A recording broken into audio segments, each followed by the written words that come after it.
Hello বন্ধুরা, প্রতিদিনের মতো আজকেও নিয়ে এসেছি একটা রেসিপি। এটা খুব সুন্দর ইউনিক রেসিপি। আপনারা দেখতে থাকুন, তাহলে আমার বলা লাগবে না আমি কিসের রেসিপি নিয়ে এসেছি। দেখুন, সর্বপ্রথমে নিয়ে এসেছি এগুলো হচ্ছে গোটা মসুরি, মানে ভাঙিও নি খোসাও তুলিনি, ঠিক চাষের থেকে যে মসুরিটা ওঠে সেই অবস্থা এটা। এবার এগুলোকে জল দিয়ে ভিজিয়ে রাখবো 4-5 ঘন্টার জন্য।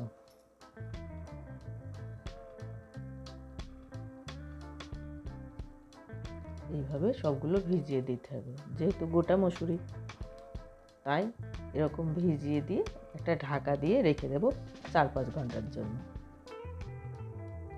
এটা ঢাকা দিয়ে দেবো এর উপরে।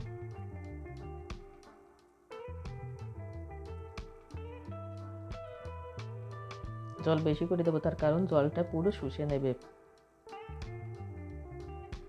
4-5 ঘন্টা পর এগুলোকে ভালো করে পরিষ্কার করে ধুয়ে নিয়ে চলে এসেছি।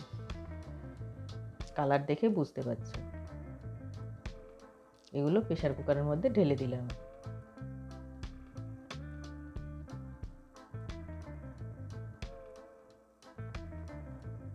এই সাথে দেবো একটা আলু আর কটা কাঁচা লঙ্কা আর লবণ দিয়ে প্রেসার কুকারে সিটি লাগিয়ে দেবো।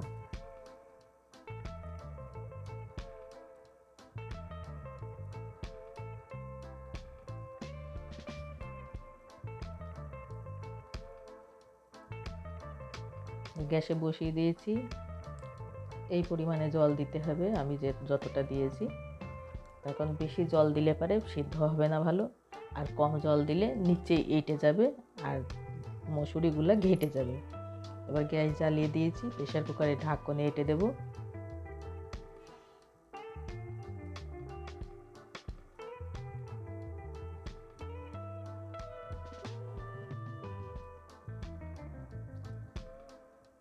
প্রেসার কুকারে মাত্র 3টে সিটি দেবো, তাহলে হয়ে যাবে।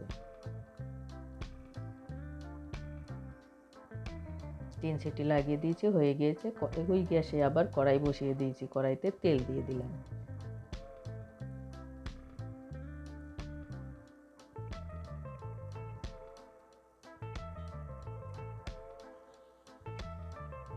এবার তেলের উপরে দেওয়ার জন্য নিয়েছি রসুন কুচি, আদা থেতো করে নিয়েছি, তেজপাতা নিয়েছি, পেঁয়াজ কুচিয়ে নিয়েছি, আর নিয়েছি লবণ। এবার সবার আগে দেবো কটা গোটা জিরা।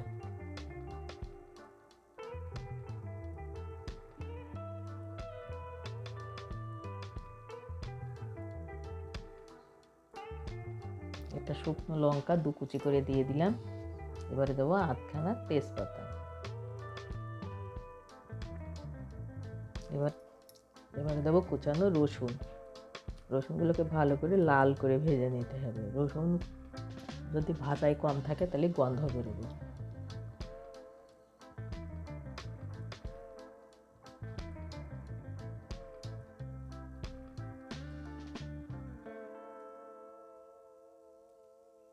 দেখতেই পাচ্ছেন রসুনগুলো লাল হয়ে গেছে। এবার দেবো থেতো করা আদা।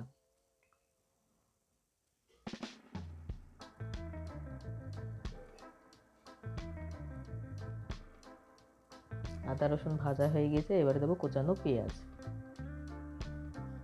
সেই সাথে দিয়ে দেবো লবণ।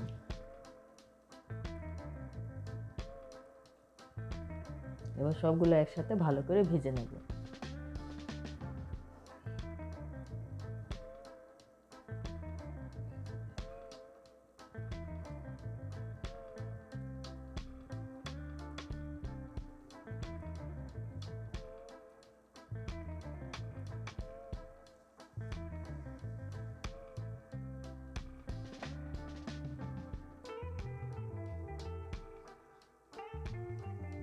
এবার দেবো একটা টমেটো মিক্সারে পেস্ট করে রেখেছিলাম, সেটা ঢেলে দিলাম।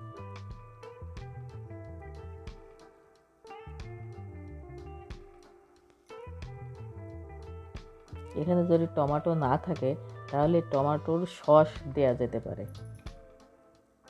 এবার মসুরিগুলো দেখছেন সিদ্ধ হয়েছে ভালো। এবার এইগুলো অর্ধেক মসুরি আমি কিছু দিয়ে, মানে কেউ, আমি দেখতেই পাচ্ছেন যে গ্লাস দিয়ে ঠেসে ঠেসে গলিয়ে দিচ্ছি, মানে সব গলানো যাবে না, কিছু গলিয়ে দিতে হবে, যেমন 3 ভাগের 1 ভাগ গলিয়ে দেবো, বাদ বাকি থাকবে।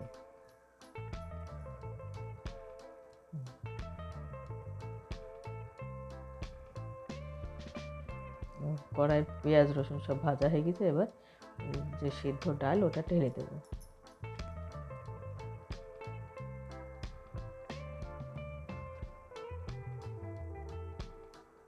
ভিডিওটা ভালো লাগলে লাইক শেয়ার করবেন, আর আমার চ্যানেলে নতুন হলে সাবস্ক্রাইব করে পাশে থাকবেন।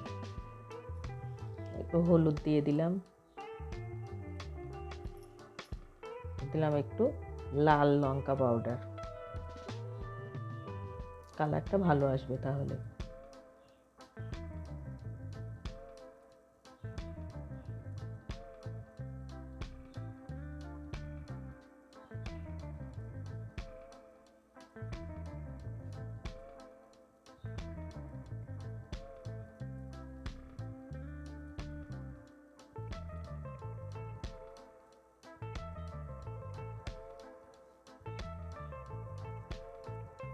ভিডিওটা শেষ পর্যন্ত দেখার জন্য সকলকে অসংখ্য ধন্যবাদ।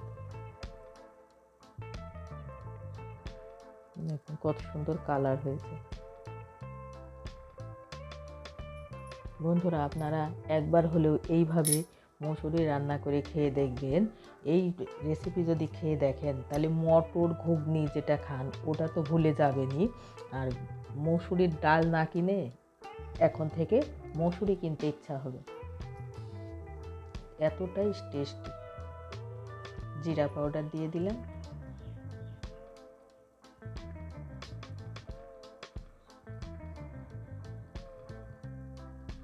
ধনিয়া পাউডার। এই পাউডারগুলো দেওয়া অপশনাল, না দিলেও স্বাদে কোনো কমি হবে না।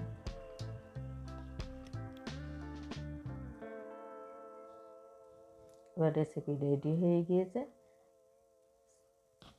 সার্ভ করার জন্য নামিয়ে নেব।